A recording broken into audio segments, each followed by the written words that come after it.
Bonjour à tous et bienvenue à Loin de sans foot. Olivier Brett avec vous en compagnie de Jean Gounel et Sydney Powo pour une émission fort chargée où il sera question du nouveau maillot du CF Montréal, de rumeurs entourant Thierry Henry à la barre du club ou à la barre de Bournemouth.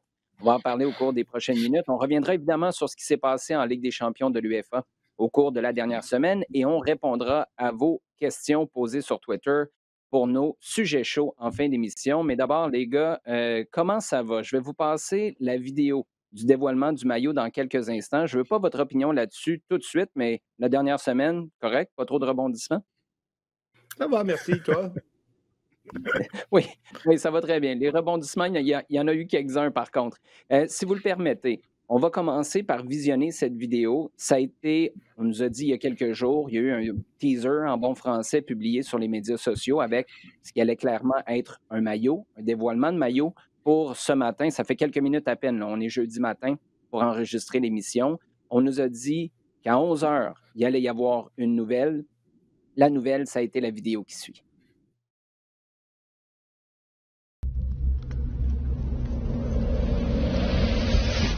L'hiver à Montréal, ça forge plus que notre caractère. Les tempêtes sont sans pitié. Mais quand elles s'arrêtent, nous, on est toujours là. Ensemble, enracinés. Parce que le froid, on l'a maîtrisé.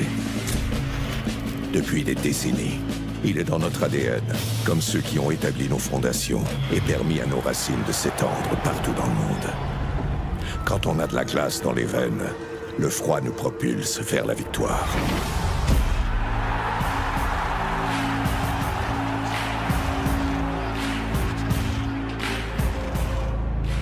Parce que c'est en sachant d'où on vient qu'on sait où on s'en va. Droit devant. Droit devant.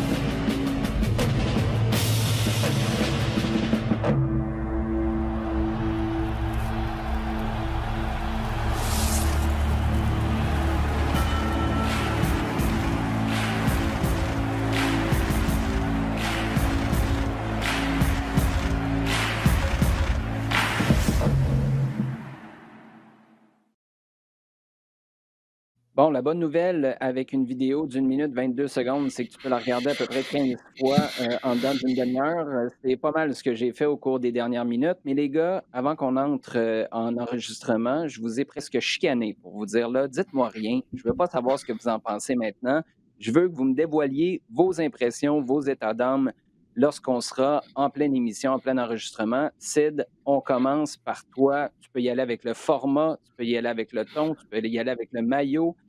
Ceux qu'on retrouve dans la vidéo. Vas-y, all in, la parole est à toi. Je vais aller avec le prix. Je trouve ça cher, 170 $. Les tarifs d'Adidas et de la MLS, je trouve que vraiment exorbitants pour des maillots. Et bon, c'est en lien avec beaucoup de discussions qu'on a eues ici sur le capitalisme du foot, le foot business, etc. Mais premier réflexe, vraiment d'avoir fait le saut quand j'ai cliqué et puis de me dire que 170 plus taxes, plus Mais livraison, plus beaucoup pour ça. non, Et t'es à 200 piastres, mais Sid, je veux juste apporter un petit bémol à ça parce que je suis tout à fait d'accord avec toi, mais si on est pour comparer, hey, le deuxième maillot gris est au même prix. Ça n'a pas de sens. Effectivement, surtout que je pense que, à ce moment-là, le prix, c'est juste un indicateur, mais d'une valeur perçue. Et c'est là que je reviens maintenant au design où je me dis: «Est-ce que pour, ce prix-là, est-ce qu'on sent un travail, un effort, quelque chose qui vraiment nous donne envie de le porter avec fierté, quelle que soit la position sur laquelle on se situe en ce moment sur, les changements qui sont liés au CF Montréal?» Et puis, bah, pour moi, la réponse est pour l'instant non, pas assez. J'ai envie d'en voir plus. Puis oui, Voir quoi? la MLS a été. Heu, je vois des Tu sais, pour moi, un maillot, entre guillemets, «c'est un bout de tissu». Après, c'est des émotions qui sont reliées à ce maillot. Ces émotions, elles sont sur le terrain. Donc on a besoin de créer ces attachements-là parce que si, la question était purement, esthétique, voilà, ce maillot-là est assez, voilà, commun, mais en même temps, c'est pas la faute forcément du CF Montréal, c'est Adidas, c'est la MLS, c'est beaucoup de règles et de contraintes. Mais donc voilà, donc j'ai besoin que ce maillot soit incarné par des souvenirs afin que tout d'un coup la valeur perçue soit plus élevée. En même temps, par définition, un dévoilement de maillot, c'est difficile de backer ça avec des performances sur le terrain. C'est la première fois que tu le vois, le maillot. Donc, ça va être intéressant de voir comment ça va se J'en ai vu dérouler des plus beaux j'en ai vu des plus beaux au lancement. Qu'est-ce que tu veux dire au lancement? Mais c'est-à-dire qu'il y a des maillots que genre quand tu les vois, tu fais waouh, tu les veux tout de suite. Et d'autres, tu vas attendre un peu de voir qu'est-ce qui se passe pour te dire comme cette équipe-là, est-ce que cette équipe-là mérite que j'achète ce maillot-là pour souligner le souvenir lié à cette saison-là, mettons. Je comprends. Jean, toi, tes impressions, soit sur le maillot ou peut-être sur la vidéo aussi, parce qu'il y avait beaucoup de stock quand même dans 7 minutes 22, là. D'abord, ça va complètement dans la continuité de ce qu'on nous a présenté au moment du renouvellement du club. Ça va tout à fait dans cette ligne-là. Même le ton qui va bien avec l'image un peu sombre, dur. OK. Le maillot lui-même, je le trouve pas mal. Je trouve simplement que le logo central, le sponsor prend beaucoup de place par rapport au visuel du club. Ça arrive souvent dans plusieurs maillots, donc c'est pas simplement uniquement là. Je trouve surtout avec le blanc, je trouve qu'il enlève un peu de la niaque. J'aime bien le maillot noir, comme ça. Je trouve pas mal. Que le logo au milieu en enlève un petit peu. Le gris-blanc est bien, avec les trois bandes qui sont un petit peu un clin d'œil à ce que faisait Adidas dans les années 90. C'est pas mal aussi. Oui, comme dit Sid, peut-être attendre un petit peu plus de peps, un petit peu plus d'innovation, un petit peu plus de quelque chose. Pas assez, je trouve que c'était bien dit, parce que tu t'attends un petit peu à quelque chose qui va main dans la main avec OK, on relance l'identité du club, on part. Bon, clairement, il y a une volonté de partir sur le noir, hein, qui est beaucoup plus voulu. Moi, d'une façon générale, je le trouve pas mal. Maintenant, le prix, c'est même pas la peine d'en discuter, quoi. Bon, pour le logo de BMO, je suis d'accord. Je pense que ça va être quand même assez unanime. Là, j'ai de la difficulté à voir. Ça fait plusieurs fois que j'essaie de voir. Est-ce qu'il est blanc? Est-ce que c'est le fameux Icy Gray? Moi, je pense que c'est plus Icy Gray. Ouais. Là, ça serait de voir ce que BMO a laissé. Et c'est un feeling, là.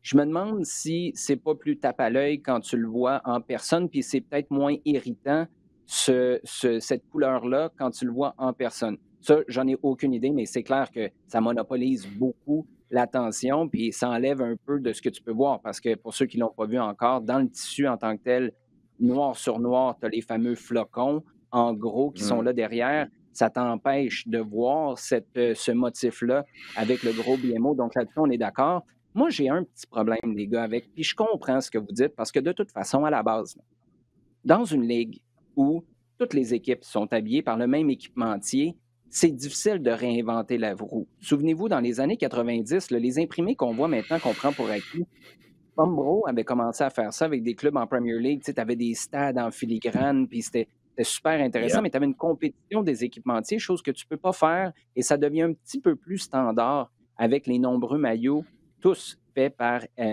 Adidas en MLS. Ceci dit, quand vous dites « j'aimerais ça en voir plus », j'ai l'impression que c'est une ligne qui est réutilisée depuis toute cette histoire de rebrand. C'est « oui, mais j'aimerais ça plus ». Mais honnêtement, 80% du temps, quand je pose la question « OK, mais c'est quoi plus ?» personne n'est capable de me répondre. Est-ce que tu veux une réponse de notre part? Parce que oui, bon, par exemple, en voir plus, c'est le maillot rayé qui est... Parce que tu me parles du prix, Sid, ça, je suis tout à fait d'accord avec toi, mais à un moment donné, c'est ça les prix. Fait que là, faut enlever ça à quelque part de l'équation, même si je suis tout à fait d'accord avec toi. C'est des produits dérivés qui coûtent moins cher, que tu vas passer beaucoup plus que tes maillots au plein prix. Je suis d'accord, mais quand on en veut plus, c'est quoi?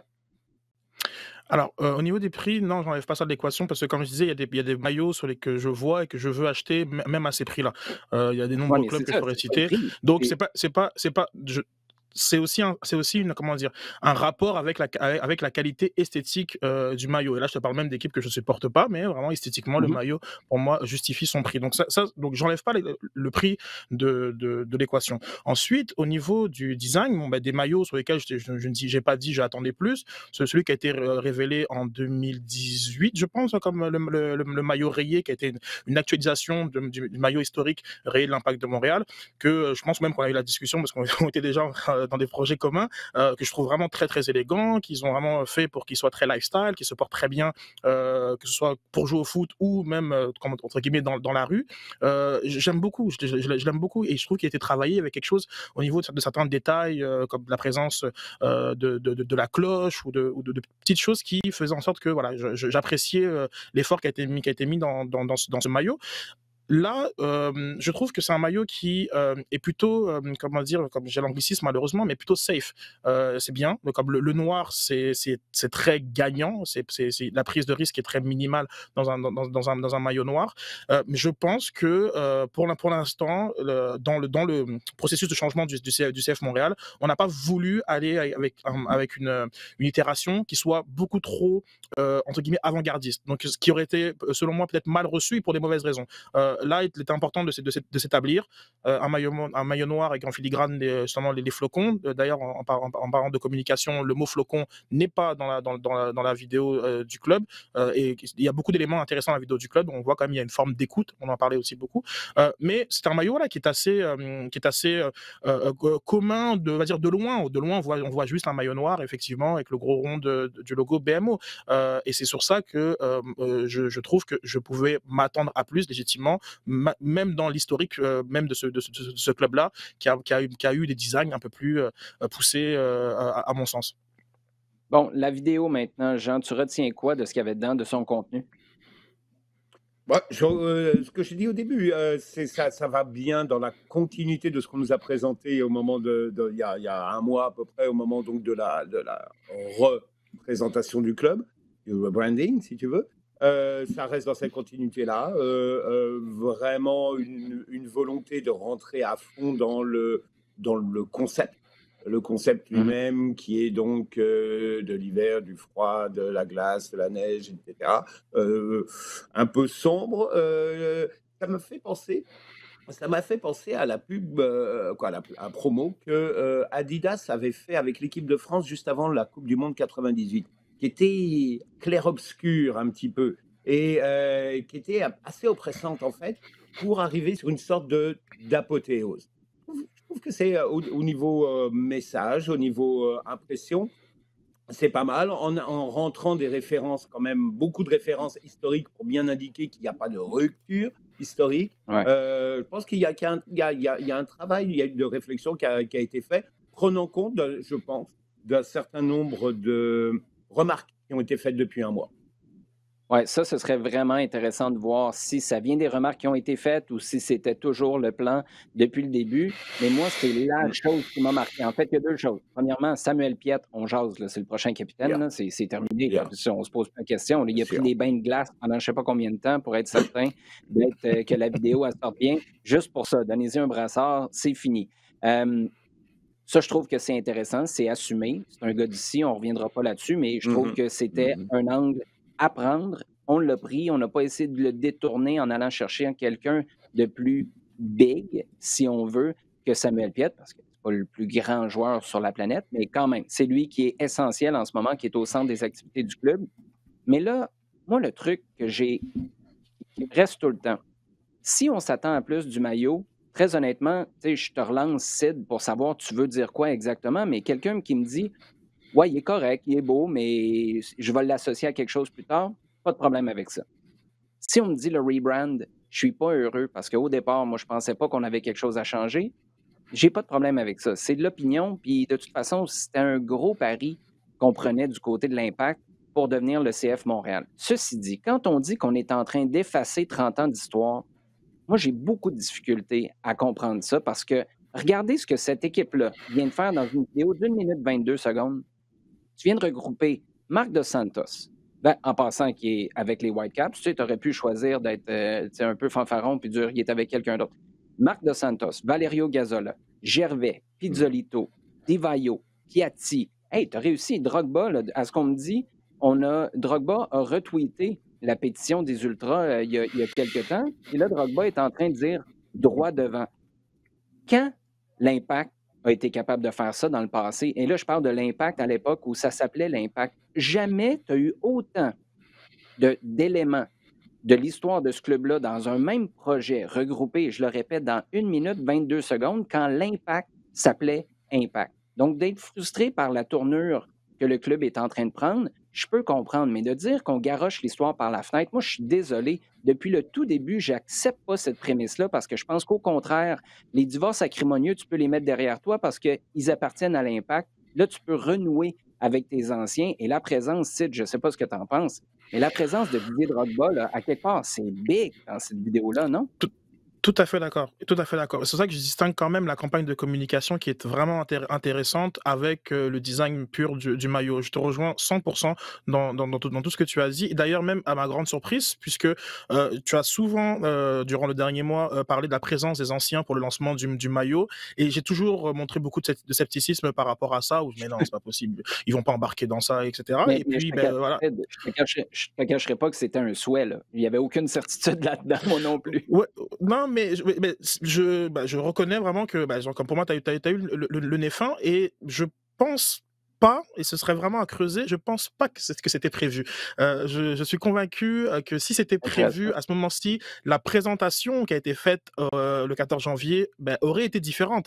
Donc, il y a une forme d'incohérence et, comme je dis tantôt, genre, je souligne l'absence du mot flocon. Oui, la nordicité est présente, oui, le froid est présent, oui, le vocabulaire lié à la glace dans les veines est présent, mais c'est différent. Voilà, on est quand même allé sur des angles un tout petit peu différents de ceux qui ont été présentés le 14 janvier dernier, et ça, très intéressant. Non, je suis tout à fait d'accord avec toi. Je veux dire, la présence justement de cette histoire-là, de ces anciens, et encore une fois, je crois que c'est aussi une forme de réponse à ces commentaires qui ont été faits, qui disent voilà, l'Impact de Montréal est mort, le CF Montréal c'est un nouveau club, mais vraiment nouveau avec un grand N, et que parfois même je vois certaines communications qui parlent du rebranding du CF Montréal et qui te parlent aussi du Manic. Et là, on voit à quel point on est dans une confusion totale sur le fait que oui, nouveau club. Oui, mais c'est pas non plus comme si c'était un autre club.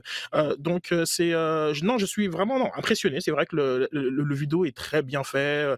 Il n'y a pas d'erreur. Il n'y a pas un sacre bleu qui va finir viral. Non, c'est un bel Mais, exercice par rapport à ça. Oui, c'est clair.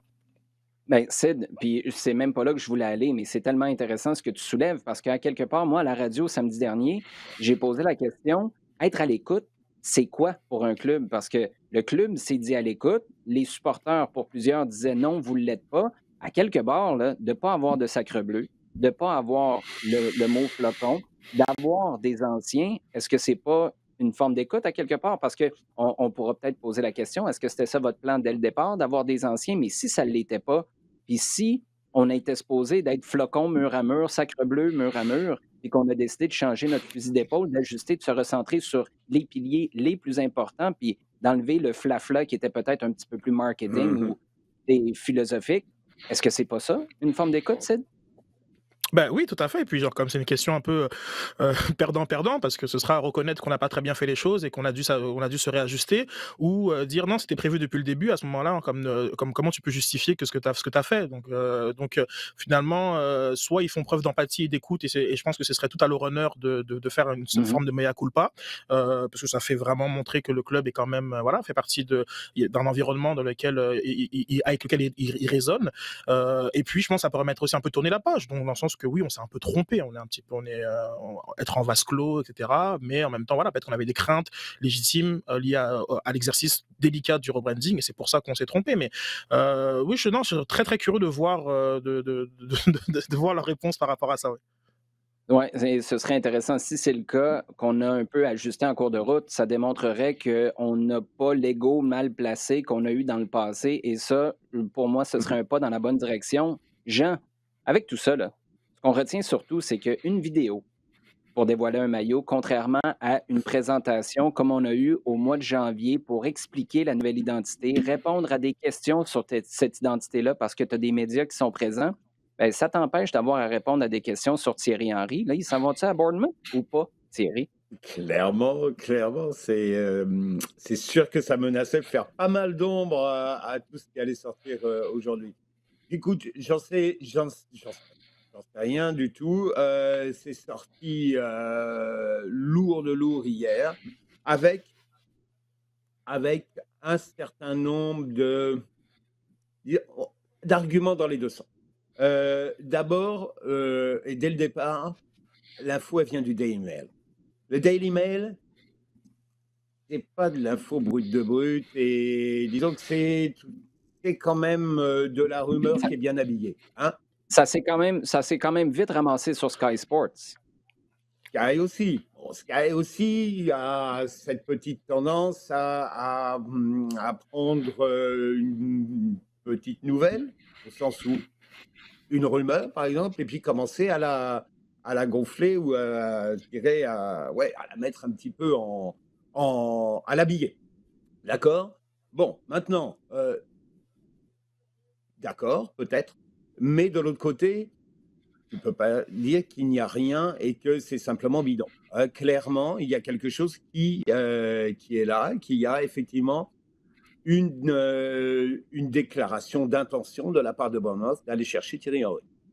Maintenant, où en sont les relations entre les deux? Parce que ça aussi, en cherchant pas mal, parce que la rumeur a commencé à être apportée, a commencé à être relayée, et ça fait un petit peu boule de neige. Jusqu'au point où on ne sait plus exactement ce qui appartient à la rumeur et ce qui a ensuite été vérifié.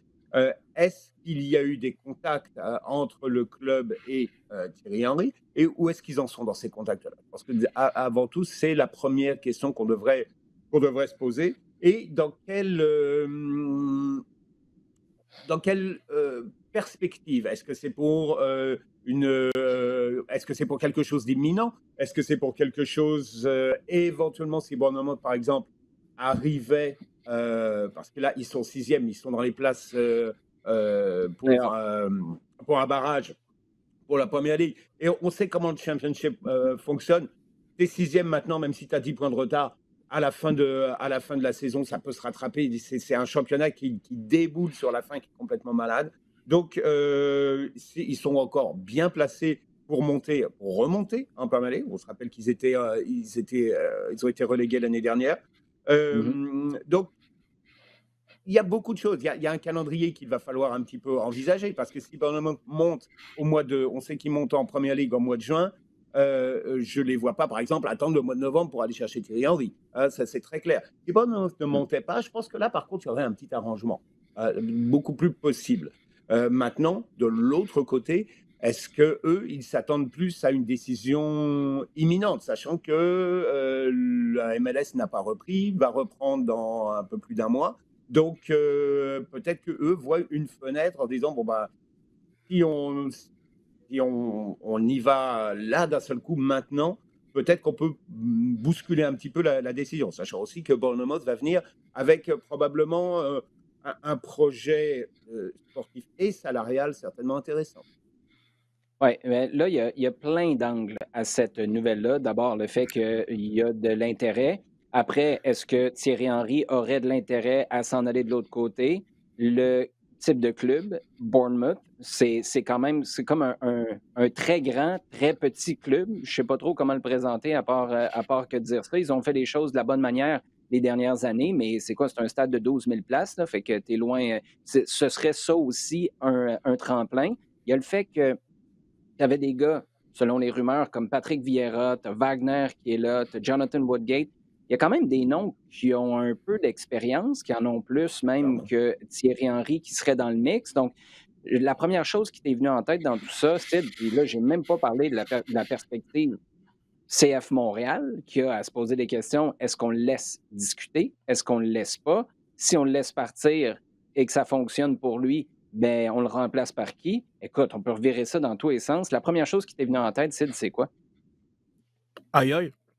C'est vraiment la première chose je me suis dit, mais qu'est-ce qui se Ah, malgré que rapidement, après cette réaction de surprise, ça fait écho à la conversation qu'on a eue la semaine passée. L'homme fort pour moi du Ah projet oui. sportif et pour toi aussi, c'est Olivier Renard et ça m'a en Ouais. fait aussi confirmé dans l'idée que ben, tu sais quoi, c'est pas si grave que ça finalement. Si Thierry Henry sera amené à partir, mais je pense que ça a aussi mis une réalité sur le départ inéluctable de Thierry Henry. Thierry Henry va partir. Donc c'est Ah oui. de penser à l'après Thierry Henry plutôt tôt que tard, même si on est contraint dans le marché des coachs disponibles de ne pas pouvoir forcément faire des trop de plans sur la comète, mais il y a quand même, ça a quand même donné une réalité à ce que l'on sait tous. Thierry Henry va partir, il y aura toujours un club anglais qui sera intéressé à l'embaucher. Puis je pense même que moi, ce que ça m'a fait réaliser aussi, c'était la portée de ces clubs-là. Je restreignais ma réflexion à la première ligue. Là, je me suis dit, attends, mais donc maintenant, il y a aussi les clubs de championship seraient aussi intéressés. Ouais. J'imagine même que peut-être même que les top clubs d'Écosse aussi, sans compter qu'il y aura sûrement toujours un club français qui pourquoi pas, donnera une chance à Thierry Henry. Ça m'a vraiment voilà, mis devant cette réalité qui était que Thierry Henry va partir. Maintenant, est-ce qu'il faut qu'il parte maintenant partir maintenant? Je reste sur une idée de surprise, voire même de recul quant au projet sportif s'il partait maintenant. Mais du côté d'Olivier Renard, je pense que vraiment, on a dû faire un travail de planification pour l'après-Henry. Et je reviens Ouais. au commentaire d'Olivier Renard sur Bjorn Janssen qui dit c'est peut-être pas le profil parfait pour ce que Thierry recherche, mais ce qu'on veut, nous, c'est une équipe qui est performante et qui a tous les atouts possibles pour jouer en MLS. Et tu as besoin d'un profil comme celui-là. Puis on parlait des horizons qui étaient différents pour Thierry Henry et pour Olivier Renard. D'ailleurs, tu fais bien de souligner notre conversation de la semaine passée, Sid, parce qu'il y a des gens qui m'ont envoyé des messages en disant, ben là, les boys, c'est exactement de ça que vous parliez la semaine passée. D'ailleurs, salutations à Jean-Michel qui nous écoute probablement en ce moment. Euh, Maintenant, à quel point tu perds, parce que Sid t'a dit que c'est un recul d'un point de vue sportif.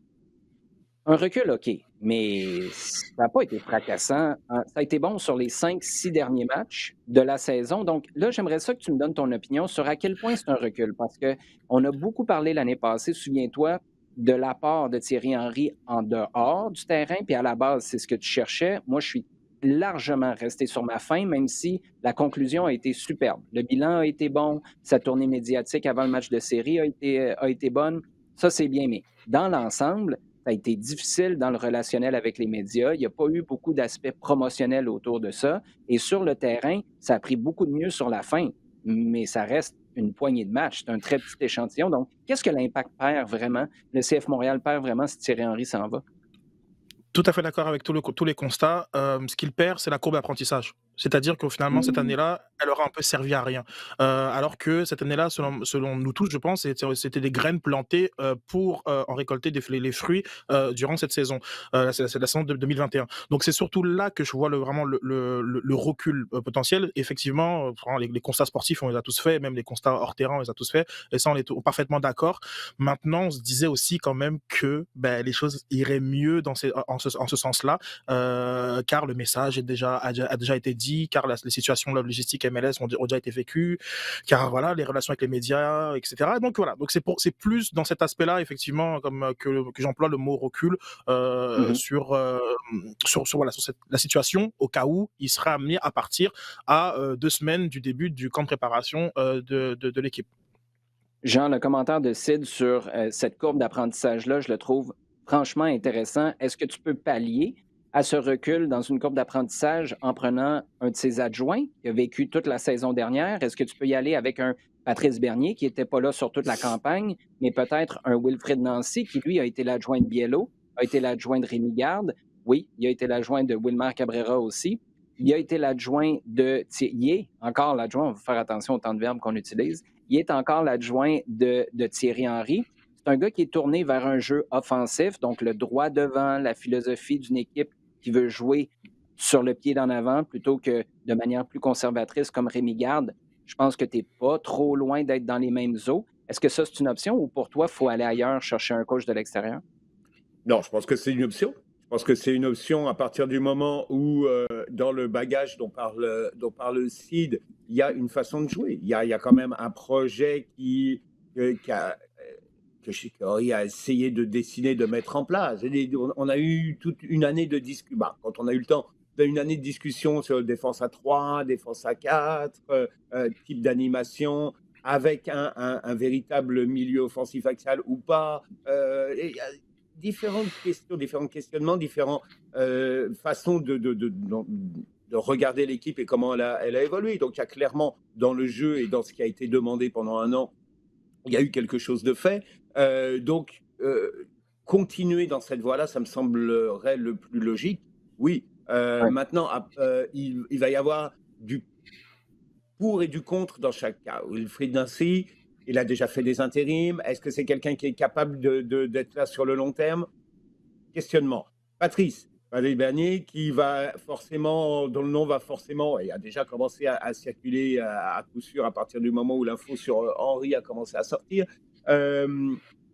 Pourquoi pas? Est-ce qu'il est prêt? Est-ce que c'est pas le risque de se griller super rapidement? Rappelle-toi quand Moreau est arrivé après Frank Lopez. Bon ben, on avait des doutes et en fait, il a fait bien mieux que ce qu'on pouvait craindre, mais il s'est quand même grillé au bout de 2 ans. Donc, il y a ce gros risque-là et tu ne veux pas le prendre pour quelqu'un qui demeure quand même un de tes principaux, plus qu'ambassadeur, une principale figure du club. Et donc, troisième possibilité, aller ailleurs, continuer vers un autre entraîneur, pas forcément un gros nom, mais vers quelqu'un de un peu plus expérimenté, qui a déjà vécu des situations identiques dans divers clubs. Est-ce que ce serait quelqu'un un peu plus proche de la MLS ou quelqu'un d'un moule européen, jeune, parce que ça m'a l'air d'être quand même une dynamique que cherche Olivier Renard et la direction du club. Donc, je pense que chaque cas a ses avantages et ses inconvénients, ou ses questionnements plus exactement. Et qu'on est... maintenant, on est un petit peu au moment de dire, est-ce qu'il y a urgence ou non? Ben, moi, je pense que dans une année COVID, là, on reste dans l'hypothétique, là, si Thierry Henry devait quitter, aller chercher quelqu'un de l'extérieur à qui tu vas dire, viens t'installer à Montréal pendant quelques semaines. Après ça, pars aux États-Unis. Moi, je pense que c'est beaucoup trop demandé à un coach qui arrive de l'extérieur, dont le premier réflexe va être quoi? Ça va être d'aller voir Olivier Renard et dire, ouais, lui, finalement, alors que tout le monde est sur la même longueur d'onde en ce moment, mais lui, je ne l'aime peut-être pas. Ben, j'en connais un en Argentine qui pourrait être intéressant. J'ai un gars en Belgique qu'on pourrait aller chercher. Puis là, tu recommences quelque chose qui est presque arrivé à terme. Pas à terme pour gagner la MLS Cup, mais à terme pour commencer la saison. Et pour revenir à Wilfried Nancy, c'est que moi, je pense que, puis là, tu tombes vraiment là, dans la vision d'une entreprise sportive dans son ensemble. Wilfried Nancy, c'est un Européen qui est venu s'installer au Québec, qui a coaché dans le soccer amateur, qui a fait ses classes sur la Rive-Sud, qui est arrivé à l'académie, qui est passé à travers les échelons de l'académie, qui est passé entraîneur adjoint avec les pros, qui reste à Montréal. Là, je veux dire, il n'est pas venu ici pour une job, il est venu ici pour la ville d'abord et avant tout. Il a joué pro en Europe. Est-ce que c'est pas tout ce que le CF Montréal essaye de faire comme branding de son entreprise? On est le pont entre l'Europe et l'Amérique du Nord. On est ici pour la ville qui rassemble tout le monde. Je ne sais pas, là, mais tu ne peux pas prendre ta décision que pour ça. Mais à partir du moment où sportivement, tu penses que Wilfried Nancy cadre avec ce que tu veux faire, bien, tu es Olivier Renard. Vas-tu vraiment voir ailleurs? Vas-tu vraiment claquer de l'argent? Sachant qu'en ce moment, tu n'as aucune garantie d'avoir du monde dans ton stade cette année. Il semble que question qualité-prix, puis essayer de rester le plus près possible de la philosophie tout en roulant les dés. Parce que c'est clair que ça va rester une question de rouler les dés. Mais Jean, tu disais tout à l'heure, et je te comprends, est-ce qu'il est là pour le long terme? Et qui est là pour le long terme? Là, Thierry Henry est peut-être sur le départ après 1 an. Rémi Garde a fait 1 an et demi. Mauro Biello, c'est celui à qui on a donné les clés en disant, ben, tiens, va donc voir ce que tu peux faire avec le char. Puis finalement, c'est lui qui t'a amené en série 2 fois en 2 ans et demi, puis qui a eu le plus long séjour. Sid, moi, je voudrais juste entendre, avant qu'on passe au prochain sujet, sur Gabriel Batistuta. Là. C'est un nom qui circule. Au début, c'était des clubs américains de MLS. Là, souvent, ailleurs dans le monde, on mêle les États-Unis et la MLS. On oublie qu'il y a 3 clubs canadiens là-dedans. Là, tout d'un coup, on parle de Batistuta. À ma connaissance, Batistuta n'a pas d'expérience de coaching en ce moment. Là. Je ne pense pas l'avoir vu coacher nulle part. Un nom comme ça que tu amènes ici, qu'est-ce que tu en penses? Moi, je vais te dire tout de suite, là, puis je m'excuse si ça influence ta question. Moi, non, non, c'est un gars qui va arriver avec un paquet d'idées, puis il va vouloir refaire le monde. Là. Je le connais pas personnellement, mais tabarouette que ce serait un gros pari. Pareil, je pense que et ça, un, il n'a pas coaché. Deux, c'est comme mon jugement actuel n'est pas du tout lié à ses compétences et tout ce qu'il fera dans le futur, mais je pense pas que ce soit le bon fit pour le CF Montréal et que hormis un nom, je ne vois pas vraiment qu'est-ce qu'on irait chercher avec Gabriel Batistuta comparativement à un Wilfried Nancy notamment. Et là, on parle pas de la qualité du joueur, on parle vraiment de expérience coaching, expérience de la réalité de la MLS, comme tu l'as dit, Wilfried, il est là depuis longtemps, il connaît exactement comment cette ligue fonctionne. Il a aussi vécu une saison Covid qui, selon moi, n'est pas du tout vendeur pour des coachs qui peuvent, parce qu'ils ont envie de trouver un banc, de dire oui, mais au bout de 3 mois, se rendre compte que c'était pas du tout ça qu'ils envisageaient.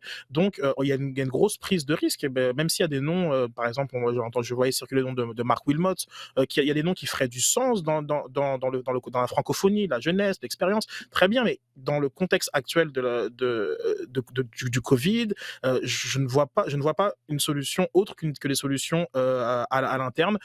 Et pour moi, Wilfried Nancy fait vraiment beaucoup de sens. Voilà, s'il y avait une situation qui devait se présenter. Question de chercher des solutions, les gars. On va se tourner du côté de notre segment en temps additionnel parce que là, Jean, il faut que tu m'expliques c'est quoi les solutions pour le FC Barcelone qui s'est fait rosser par le Paris Saint-Germain.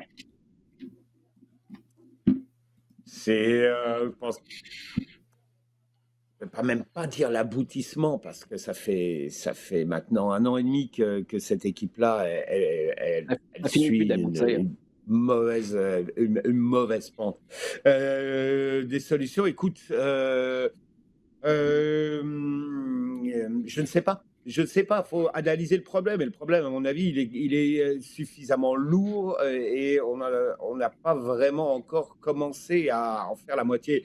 Je pense que d'abord, c'est un club, et là, je parle tout en haut, de la direction, qui s'est assis sur une période extraordinaire, exceptionnelle, historiquement, qui s'est assis dessus et qui s'est dit, voilà, tout roule, on a ce qu'il faut, on a la plus belle académie du monde, on a la Masia qui nous sort régulièrement, sans aller regarder tellement plus loin, en se disant que quoi qu'il arrive, on serait capable de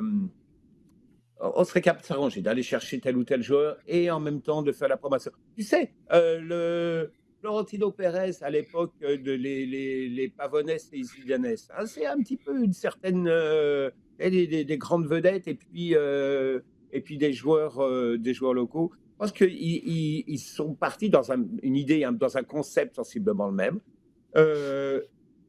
sans se rendre compte qu'ils avaient eu une chance, du talent, clairement du talent dans la structure du club, mais une chance incroyable d'avoir une génération fantastique qui a abouti à peu près au même moment.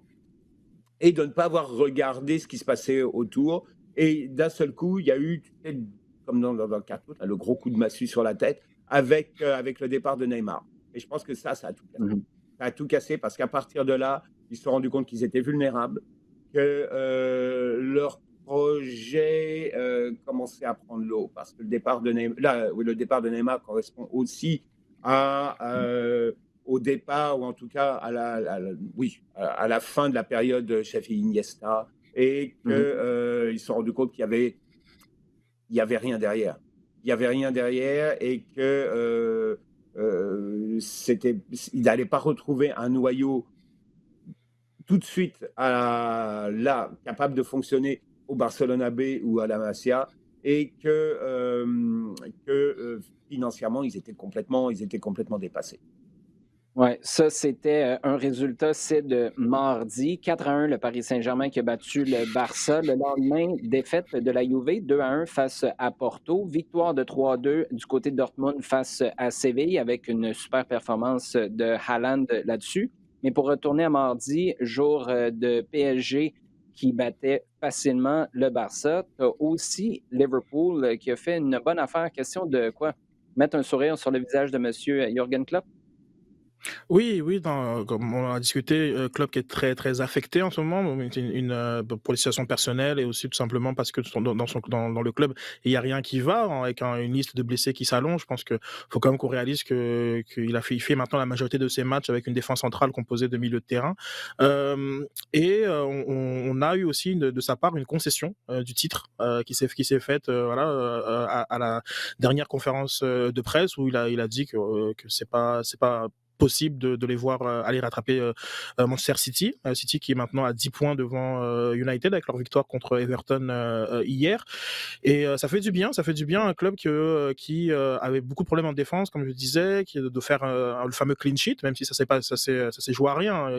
Il y a une tête qui est sur le poteau d'Alisson dès la 10e minute, mais ça leur fait du bien de pouvoir retrouver le chemin de la victoire et aussi finalement mettre maintenant sur leur seul objectif de saison, c'est d'aller reconquérir une Ligue des Champions dans un match qui était vraiment finalement assez équilibré, qui a aussi exposé un peu vraiment les problèmes qu'a Liverpool en ce moment défensivement, même dans son contrôle du milieu de terrain.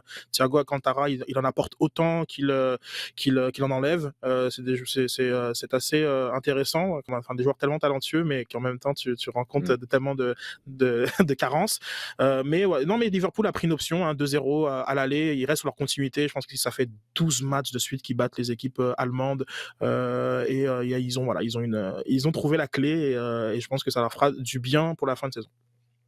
Oui, comme quoi il n'y a pas juste au Parc Kent qu'on peut avoir des joueurs capables d'exploits ou de catastrophes dans le même match. On salue tous les Montréalais qui sont déjà passés par où. En fait, tu peux venir de pas mal partout au Québec pour jouer un match au Parc Kent, mais bref, vous comprenez ce que je veux dire. Et avant de passer au sujet chaud, Jean, pendant que la Ligue des champions est en reprise, ben on est aussi en questionnement à savoir si la compétition a besoin d'être réformée ou non. T'en penses quoi? Il y a un projet, effectivement, un projet qui est, dans un premier temps, donc pour 2023-24, de passer d'augmenter le nombre de clubs, 36, et d'avoir un système où les clubs joueraient dans une certaine formule. On ne va pas la rentrer en détail là maintenant, mais chaque club jouerait 10 matchs de phase qui était la phase de groupe là. Donc il y a un gros problème au départ qui est de trouver des dates, de trouver, parce que là, essentiellement toutes les ligues nationales y sont opposées, hein, sur un concept très simple, c'est il n'y a pas assez de temps pour faire ça et continuer à avoir une compétition intègre nationale. Parce que forcément, il y a quelque chose qu'il va falloir mettre de côté, hein. Au moment où ce concept nouveau-là a été proposé, tout de suite, l'UEFA ou les représentants à la réunion ont dit, par exemple, en Angleterre, il va falloir virer la Coupe de la Ligue. Et ça va pas se faire, ça va pas se faire comme ça. Il y a des pays qui l'ont fait ou prêts à le faire. La France l'a fait. Il y a des pays qui sont prêts à mettre certaines compétitions de côté, d'autres non. Ça, c'est une chose. Deuxièmement, une Ligue des champions agrandie comme celle-là, avec plus de matchs au premier tour, donc avec plus de gros matchs aussi, et légèrement plus diversifié, on va dire, va amener des solides droits télé, ou en dehors de la situation actuelle. Est-ce que ces droits télé-là vont faire en sorte que les ligues nationales vont valoir moins? Et ça, elles vont forcément dire non, pas question, les gars, hein. Donc, il y a tout un débat là qui fait que cette refonte, à mon avis, va avoir beaucoup de mal à passer, et que le projet qu'on nous a présenté là va certainement être légèrement amendé au niveau des calendriers, au niveau de la lourdeur, au niveau de l'accessibilité, parce que là encore, il y a des équipes qui rentreraient directement comme ça se passe actuellement, et d'autres qui seraient comme invitées selon leur héritage historique, selon leur passé historique, selon un coefficient remontant aux 5-6 dernières années. Donc là-dessus, il va falloir trouver des façons un petit peu de faire rentrer tout ça. Je ne suis pas évident qu'on y arrive. Maintenant, c'est sur le chemin. C'est certain que la façon dont la Ligue des champions est actuellement, c'est transitoire. On va vers quelque chose d'autre. Est-ce que c'est le temps de le faire? Peut-être, à condition de trouver vraiment une bonne formule. Ouais, j'ai l'impression que la période de COVID, tout le monde se dit si on a un move à faire, on va le faire là, puis on s'ajustera en cours de route. Yeah. Bref, on va suivre ça avec beaucoup d'intérêt. Les sujets chauds maintenant, plusieurs questions super intéressantes nous ont été posées. Sid, je te balance la première. J'ai une réponse, mais j'ai hâte de t'entendre là-dessus. C'est Macrae Junior, j'espère que je prononce bien le nom, qui nous demande des astuces pour garder le moral quand on est fan du quand on est fan du CF Montréal. Mis à part, c'est le seul conseil que j'aurais à donner, enlève Twitter des applications de ton téléphone. À part de dire ça, t'as quoi? Bah, c'était un gros spoiler sur ce que j'allais dire. Effectivement, je pense que Ah, désolé. se déconnecter, se débrancher est essentiel pour apprécier et pour vivre ce qui se passe. Parce que malheureusement, on peut pas. D'ailleurs, cette fin de semaine, je viens de voir les X-Men, puis je voyais le professeur Xavier qui mettait un casque et qui connectait à tout le monde en même temps, et il avait mal à la tête. Et c'est ça Twitter finalement, c'est d'aller se brancher et d'avoir les pensées de tout le monde en même temps, et c'est pas possible finalement de vivre avec ça, et je crois qu'il faut parfois réduire sa consommation de Twitter et les réseaux sociaux. Je pense que dans les médias traditionnels quand même, et dans certains podcasts spécialisés, on peut avoir assez de contenu, c'est suffisant dans un moment comme ça pour passer outre. Ensuite, diversifier ses sources de contenu. Je crois que tous ces outils-là permettent aussi de choisir qui on suit, de choisir qui on ne veut pas suivre, etc. Donc c'est important. Je pense que et puis un peu de patience. Le camp de préparation commence très bientôt. Donc très bientôt il y aura des matchs. Donc très bientôt il y aura de quoi vraiment se changer les idées.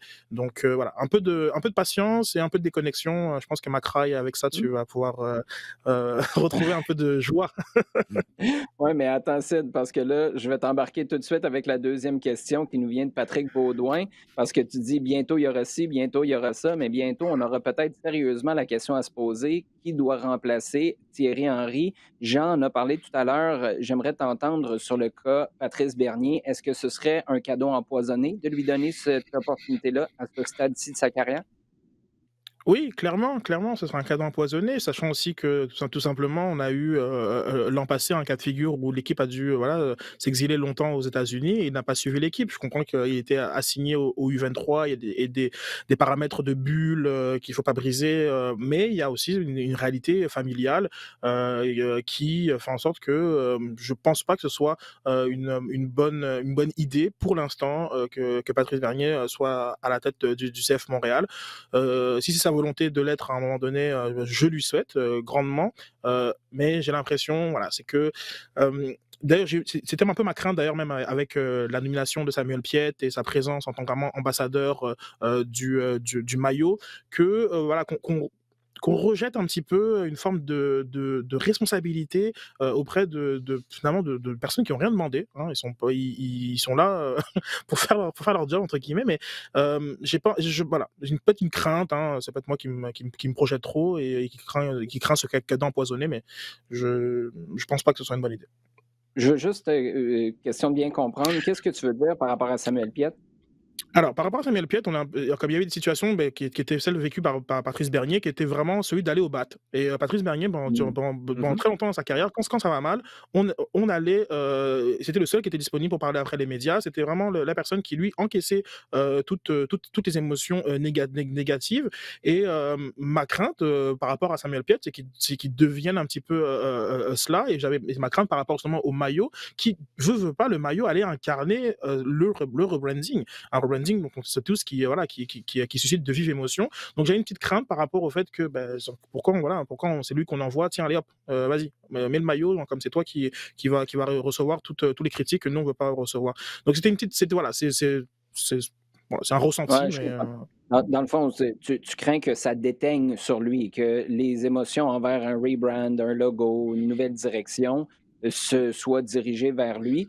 Mais en ce sens-là, je pense, j'ai hâte de voir. Tu me dis ça, en fait, j'ai très hâte d'aller faire un tour sur les réseaux sociaux pour voir de quoi ont l'air les commentaires et surtout de voir comment ça va évoluer, tout ça. Jean, la prochaine question vient de Antoine, je te la pose. La She Believes Cup pour l'équipe nationale féminine du Canada qui a lieu ce mois-ci dans le sud des États-Unis. Antoine nous demande, c'est intéressant, est-ce que ça vaut plus que des matchs amicaux, ça, pour l'équipe nationale du Canada? 10 fois plus. 10 fois plus, absolument. C'est ce qui existe de plus haut comme tournoi international. Il y avait avant, alors on remonte il y a 20 ans, il n'y avait qu'une seule compétition vraiment qui était l'Algarve Cup, Ouais. qui avait lieu tous les ans au Portugal, où le Canada était assez régulièrement présent, qui se faisait sur invitation avec des équipes de très, très, très haut niveau.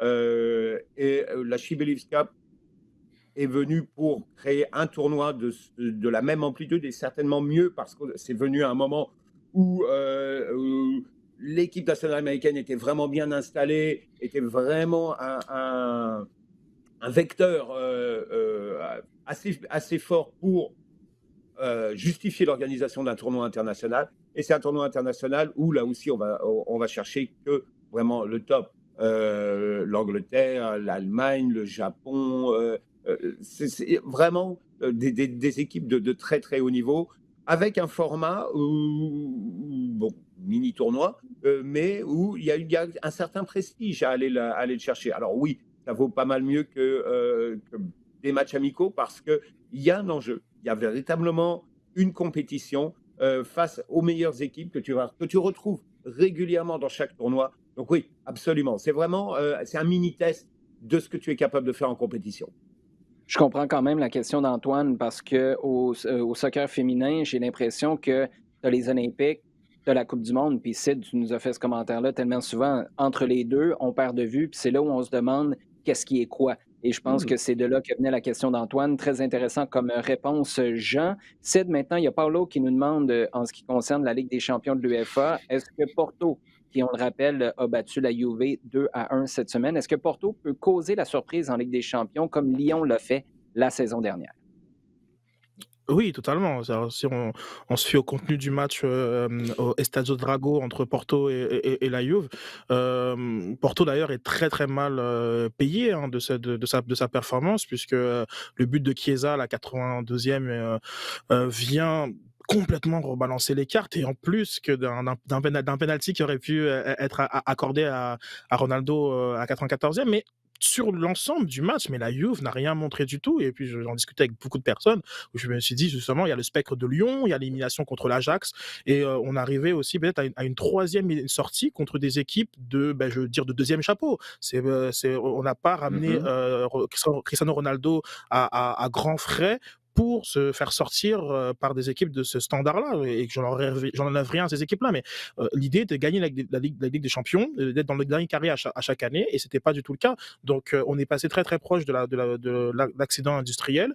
Maintenant, voilà, avec le match retour, 1-0, on connaît les règles de but à l'extérieur, la Juve peut passer, donc, mais ça m'empêche pas voilà, de ressentir un petit peu une forme finalement un constat d'échec un petit peu justement de l'arrivée de Ronaldo qui devait faire passer la Juve vraiment à un autre standing encore plus grand que les grands, mais qui pour l'instant voilà, en Ligue des Champions c'est largement insuffisant. Tout ça pour dire que Porto, Conceição, Pepe et le reste de la gang ont quand même une chance, voilà, de sortir la Juve le 10 mars prochain. Sid, tu me déçois un peu. Pas parce que je suis pas d'accord avec ce que tu viens de dire, mais tu viens d'affirmer publiquement qu'un des cadors des clubs portugais est un club de deuxième chapeau. Tu connais la fierté des supporters portugais. Là, Twitter, c'est fini. Là. Il ne faut pas que tu y ailles pour la prochaine journée et demie parce que c'est certain qu'on ne va jamais s'en remettre de celle-là. Mais je le répète, je suis déçu, mais je ne suis pas en désaccord avec toi. On va passer à un autre appel. Cet autre appel-là, c'est notre dernière question qui nous vient du staff, en fait, plus précisément de Mathieu Jolivet, ici un de nos patrons à RDS. Il m'a posé la question il a lancé la question sur Twitter. Et Jean, je veux t'entendre là-dessus parce qu'il y a tellement de facteurs qui entrent en ligne de compte. J'ai vraiment hâte d'entendre ta réponse. La question de Mathieu, c'était s'il devait être transféré, est-ce que le prix pour Haaland s'approcherait du plus gros transfert de l'histoire qui est évidemment, on se rappelle, la clause échappatoire de Neymar qui est passé du Barça au PSG. Parce que quand je dis que là, il y a plusieurs facteurs, tu as le brand, tu as à quel point le nom a de la résonance, tu as les performances sur le terrain, tu as la ligue dans laquelle tu t'en vas, tu as les conditions financières aussi, parce qu'en ce moment, c'est une période de COVID. Tu as l'impression que Haaland se situerait où s'il était pour aller dans un des plus grands clubs d'Europe? Tout ça, je te donnerai un exemple. parce et d'ailleurs, on va en discuter un petit peu plus tard. C'est Mbappé. Mbappé, quand il est parti de Monaco, où il avait fait une très très bonne, fantastique saison, que ce soit en France comme en Ligue des Champions. Mais d'un seul coup, rien que sur le transfert, il est passé dans une toute autre catégorie de joueurs. Haaland, écoute, c'est un phénomène. C'est vraiment un phénomène parce que depuis qu'il est arrivé à Dortmund, moi j'attends qu'une chose, c'est que la lune de miel se termine. Parce que je dis ok, il y a eu quelque chose qui s'est passé, c'était fantastique. Il dit ok, ça peut pas durer. Et waouh, À deux. il est impressionnant. Il est vraiment impressionnant. Là encore, je regardais des images hier, athlétique. Vraiment, le gars qui sent bien les coups, là, le premier qui marque en allant solliciter l'une d'eux, en le suivant, en allant tacler devant le gardien. Il y a vraiment des gestes où tu dis, OK, il a déjà une panoplie à son âge qui est impressionnante. Et il va se passer un truc, et je serais assez amusé de le voir, parce qu'on en a eu tellement plein la tête de Ronaldo, Messi, etc. Là, il va y avoir peut-être une sorte de duel Mbappé, Haaland sur les années qui viennent, comme à une époque, il y avait eu Ronaldo le vrai, hein, Kluivert. Quand c'était la course à voir qui allait en planter le plus et tout, c'était pas mal plus intéressant que ce qu'on a eu après. Mais pour Haaland, la valeur, je ne pense pas, pour un certain nombre de raisons, comme tu le dis, l'état économique actuel des clubs, le profil du joueur et aussi, je ne pense pas qu'on arrivera à ce qu'on a atteint pour Neymar ou Mbappé. Qu'ils soient dans les 5-6 plus gros, s'il continue comme ça et qu'un très gros club veuille venir le chercher, il est quand même relativement tôt dans son contrat, donc forcément son contrat a une plus grosse valeur, et pour aller le chercher, sa clause libératoire doit être, j'ai pas eu le temps de regarder, mais sa clause libératoire doit être assez béton. Donc, actuellement, elle est de 75 millions. Non, c'est pas parce que c'est vraiment pas grand-chose, c'est fou. Ok. Ben, merci Sid, parce que tu vois, j'ai vraiment pas eu le temps d'aller la chercher celle-là. Ok, alors c'est le coup d'y aller là maintenant. C'est ça, et c'est peut-être comme ça que Dortmund a été capable de l'attirer en lui montrant que il y aurait pas des menottes, et que si une opportunité s'en venait, il allait être capable de faire le bon ailleurs. C'est possible, absolument. Mais actuellement, la façon dont ça se passe à Dortmund, il est certain que sa valeur ne peut que monter, et que les demandes vont devenir de plus en plus pointues. Il va arriver très, très rapidement dans cette zone où il n'y aura plus que 4-5 clubs capables de s'aligner de façon réaliste sur lui, sur un transfert. Le voir dans les 4-5 plus gros transferts de l'histoire, pourquoi pas? Sid, on va finir avec toi en quelques secondes seulement parce que le temps file, mais je veux que tu fasses, moi, on m'a dit que tu es légendaire pour, pour ceux qui nous regardent en vidéo en ce moment. Merci beaucoup pour l'image qui vient tout juste d'être publiée. Ouais, c'est ça, tu peux te faire pardonner avec les Portugais. Sid, mais je veux finir avec toi parce qu'à ce qui paraît, tu es légendaire pour cuire des pâtes à la maison. Tu utilises la bonne vieille technique de garrocher le spaghetti sur le mur pour voir s'il est prêt ou pas. Fais donc la même affaire avec un prix de transfert pour Haaland. Ce serait combien?